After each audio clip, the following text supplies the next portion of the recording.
अस्सलामु अलैकुम dear students. नए लेक्चर के साथ आज हमारा lecture 21 exercise 2.3 question number 5। Question number 5 में थोड़ा सा इसकी स्टेटमेंट को समझते हैं। The roots of the equation, ये इक्वेशन है, सेटिस्फाई द रिलेशन, ये रिलेशन है, ये इक्वेशन इस रिलेशन को सेटिस्फाई करे, इस बात को हमने प्रूव करना है। और उसके बाद जैसे ये सेटिस्फाई होगा और फिर हम उसके बाद m की वैल्यू फाइंड करेंगे। वो कहता है फाइंड m इफ। तो let be the roots alpha beta, दो रूट्स आए, sum of roots alpha plus beta minus b over a और माइनस बी, यहां पर x का कोफिशिएंट क्या है, -7 है, माइनस फार्मूले का -7/1 और हमारे पास ये माइनस माइनस प्लस, हमारे पास ये अल्फा प्लस बीटा। लेकिन हम क्या करते हैं कि इसमें से एक अल्फा या बीटा में से किसी एक की वैल्यू वैसे निकाल लेते हैं, इक्वेशन बना लेते हैं। बीटा को इस साइड पे ले जाएं तो अल्फा वहीं रहेगा और हमारी इक्वेशन बन जाएगी alpha is equal to 7 minus beta. अब क्या करेंगे, फिर अब product of roots alpha beta c over a, c over a क्या है, ये हमारे पास सी है, ओवर ए 1 है, तो हमारे पास ये इक्वेशन आ जाएगी। लेकिन ये दो इक्वेशन यानी प्रोडक्ट ऑफ रूट्स और सम ऑफ रूट्स बनाने के बाद वहां पर सम ऑफ रूट से आपने एक इक्वेशन निकालनी है, उसमें से एक वेरिएबल के बारे में। उसके बाद आपने क्या करना है कि वो वाली जो आपने इक्वेशन निकाली है उसको आप रिलेशन के अंदर पुट कर दें। रिलेशन में पुट करने के बाद आपको अदर अल्फा या बीटा जिसकी वैल्यू आपने पुट की तो उसके दूसरे की वैल्यू आपको मिलेगी। तो इस सूरत में आपने पुट किया उस रिलेशन में किसकी, अल्फा की जगह पर आपने 7 माइनस बीटा इस इक्वेशन के तहत आपने पुट किया। 7 3 21 minus 3 beta plus 2 beta is equal to 4। और इसके बाद देखें 3 बीटा में से 2 बीटा माइनस करें, माइनस का बीटा, और ये वैसे का वैसे बीटा इस साइड पे गया, 4 इस साइड पे है, 21 माइनस 4 17, बीटा की वैल्यू क्या आई 17। अब ये वैल्यू बीटा की आप उस पहली इक्वेशन में पुट करें तो वो क्या था, 7 माइनस बीटा था, हमने 17 बीटा की वैल्यू पुट की तो माइनस का 10 अल्फा की वैल्यू आ गई। आपके पास अल्फा और बीटा दो रूट्स की वैल्यू आ गई, हमने उस रिलेशन से रूट्स की वैल्यू फाइंड कर ली और इन वैल्यूज के बाद आपने प्रोडक्ट ऑफ रूट्स की मदद से क्या करना है, m की वैल्यू फाइंड करनी है। Put alpha -10 and beta 17 in equation 2 equation क्या थी, प्रोडक्ट ऑफ रूट्स था, अल्फा बीटा 3m -5, अल्फा की वैल्यू -10, बीटा की 7, 3m -5, और ये इसको मल्टीप्लाई करें, इसको इस साइड पे लाएं तो हमारे पास m की वैल्यू आती है -55। डियर स्टूडेंट्स, नेक्स्ट क्वेश्चन भी सिमिलर है, इसी तरह रूट्स ऑफ द इक्वेशन, ये इक्वेशन है और ये रिलेशन है।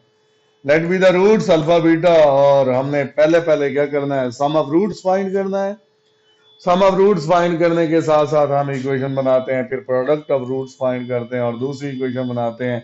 सम ऑफ रूट्स में से वैल्यू एक निकाल के उस रिलेशन में पुट करते हैं।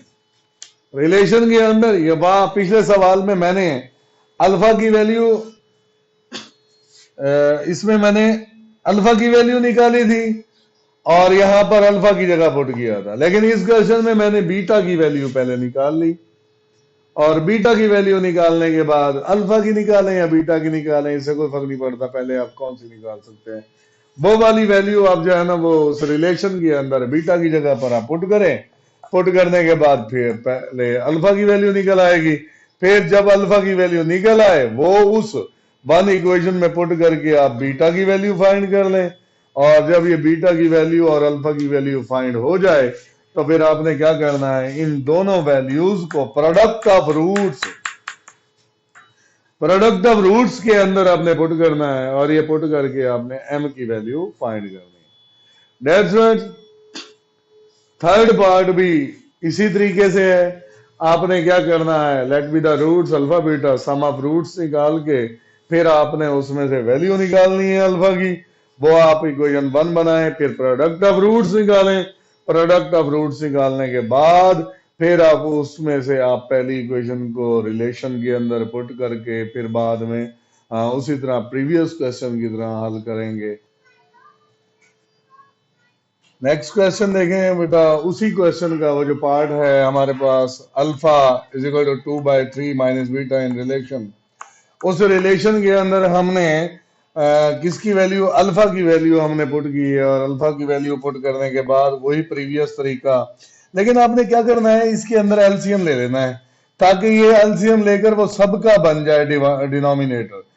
तो 2 माइनस 3 अल्फा बीटा और ये 7/3 अलग कर लें और मल्टीप्लाइंग बटा को खत्म करने के लिए multiplying by 3 on both sides में 3 को मल्टीप्लाई किया, इधर भी मल्टीप्लाई इधर भी मल्टीप्लाई और इस साइड पे भी मल्टीप्लाई करने से हमारे पास ये 3 से कैंसिल हो गया और 7 इंटू 2 और ये इस तरीके से हमारे पास ये आ गया।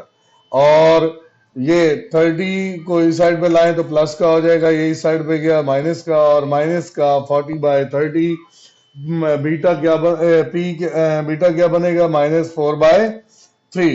अब ये बीटा और बीटा की वैल्यू उस पहली इक्वेशन में पुट कर दें तो हम जो है ना वो वहां से अल्फा की वैल्यू फाइंड कर सकते हैं और अल्फा की वैल्यू क्या निकलेगी 2। और मैंने आपको बताया था कि आपने जो है ना वो सबसे पहले sum of roots product of roots बनाने के बाद इक्वेशन में फिर आपने अल्फा बीटा को रिलेशन के अंदर कोई भी वैल्यू पुट करके रिलेशन से आपने दूसरी वैल्यू फाइंड करनी है, फिर पहली वैल्यू में पुट करके आपने अल्फा या बीटा की वैल्यू फाइंड करनी है। दो वैल्यू जब अल्फा बीटा की आपके पास आ जाती हैं तो फिर आपने वो प्रोडक्ट, इसमें देखिए बेटा अल्फा और बीटा की जब आप वैल्यू निकाल लेते हैं तो फिर आप उस रिलेशन प्रोडक्ट ऑफ रूट्स के अंदर अल्फा और बीटा की वैल्यू आप पुट कर देते हैं। जब ये पुट हो जाती हैं तो आपके पास ये 3 को इधर लाएं तो ये मल्टीप्लाई हो जाएगा, ये कैंसिल हो जाएगा और ये बाकी 7m + 2 इक्वल टू -8 2 को इधर लाएं -10, यानी कि m की वैल्यू हमारे पास -7/10। नेक्स्ट क्वेश्चन हमारे पास है इस एक्सरसाइज का लास्ट, जिसमें दो पार्ट हैं और उसमें कहा गया है कि फाइंड m फाइंड करें if sum and product of roots of equation equal to a given number lambda, इसे हम लैम्डा का नाम देते हैं।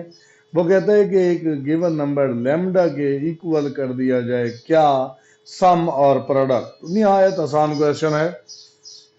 ये हमारे पास इक्वेशन है और इक्वेशन में let be the roots alpha beta है और sum of roots alpha plus beta -b/a, वही फार्मूला -b। ये हमारे पास b है और ये माइनस, और a क्या है हमारे पास, ये पूरा a है और इसके बाद product of roots alpha beta c/a, c हमारे पास ये है c/a, और इसी तरह ये सम ऑफ रूट्स है, ये प्रोडक्ट ऑफ रूट्स है। तो अकॉर्डिंग टू गिवन कंडीशन ये है कि सम ऑफ रूट्स भी लैम्डा के इक्वल है और प्रोडक्ट ऑफ रूट्स भी लैम्डा के इक्वल है। तो इसका मतलब है दोनों को हमने लैम्डा के इक्वल किया और इक्वेशन 1 और इक्वेशन 2 के मुताबिक कि इसकी राइट साइड के इक्वल है, ये कैंसिल हो जाएंगे तो लेफ्ट साइड आपस में इक्वल हो जाएगी। जब लेफ्ट साइड इक्वल हो जाएगी तो हमारे पास ये सिनेरियो बनेगा। तो इसमें देखें इसका डिनोमिनेटर और इसका डिनोमिनेटर सेम लग रहा है, तो किसी एक डिनोमिनेटर को उठाओ दूसरी तरफ ले जाओ, जब उधर जाएगा मल्टीप्लाई होगा और फिर कैंसलेशन हो जाएगी और वो सिंपल बनेगा। मल्टीप्लाई क्रॉस मल्टीप्लाई करने से वो बड़ा अजीब वो हो जाता है, इस तरह से वो फिर क्वाड्रेटिक इक्वेशन बनती है, फिर होल स्क्वायर प्लस माइनस ये वो अला बला, उससे बचने के लिए आप यहीं पर कैंसलेशन करें और बाकी -7m + m और इसके बाद 3m - 10 और m वाली एक तरफ कर लें, बाकी नंबर एक तरफ करके आप m की वैल्यू फाइंड कर सकते हैं। और डियर स्टूडेंट, हमारे पास नेक्स्ट इसका सेकंड पार्ट है, और सेकंड पार्ट के अंदर हम क्या करेंगे, वही हमारे पास इक्वेशन, और इस इक्वेशन के तहत हम जो है ना, let be the roots alpha beta, हमारे पास अल्फा बीटा इसके रूट्स हैं, सम ऑफ रूट्स, उसी तरह हम सम ऑफ रूट्स मालूम करेंगे माइनस बी ओवर ए, और ए हमारे पास 4 है और बी हमारे पास ये है, तो इसी तरह हमारे पास ये सम ऑफ रूट्स आ जाएगा। और हम बात करेंगे प्रोडक्ट ऑफ रूट्स। मैंने आपको बताया कि sum of roots and product of roots दोनों एक गिवन नंबर लैम्डा के इक्वल है। तो इसी तरह सम ऑफ रूट्स मालूम कर लिया, हम प्रोडक्ट ऑफ रूट्स मालूम करेंगे, ये हमारे पास प्रोडक्ट ऑफ रूट्स आएगा। तो सम ऑफ रूट्स और प्रोडक्ट ऑफ रूट्स को हम इक्वेशन का नाम देंगे, ये इक्वेशन 1 और वो इक्वेशन 2। क्यों? उसकी वजह है कि दोनों ही नंबर, दोनों ही roots, product of roots and sum of roots, दोनों ही एक गिवन नंबर लैम्डा के इक्वल है। तो इस सूरत में हमने इक्वेशन 1 और 2 उसकी लेफ्ट साइड के इक्वल हो जाएगी, राइट के इक्वल है। तो ये 4 और ये भी 4, डिनोमिनेटर सेम है, एक 4 को इधर लाएं, ये मल्टीप्लाई होके कट जाएगा, और बाकी हमारे पास ये बचेगा 3m plus 5 3 plus 5m is equal to minus 9m minus minus plus 70। m वाली एक तरफ कर लें, तो ये 14m, और ये 3 इधर गया, माइनस का हो गया, 14 बचा, तो ये 14 बाय 14 1, m की वैल्यू हमारे पास 1 आती है। डियर स्टूडेंट्स, आज के लेक्चर में इतना ही, ये एक्सरसाइज कंप्लीट हुई। इंशाल्लाह नेक्स्ट लेक्चर के अंदर नेक्स्ट एक्सरसाइज डिस्कस करेंगे। तब तक के लिए इजाजत, अस्सलाम वालेकुम।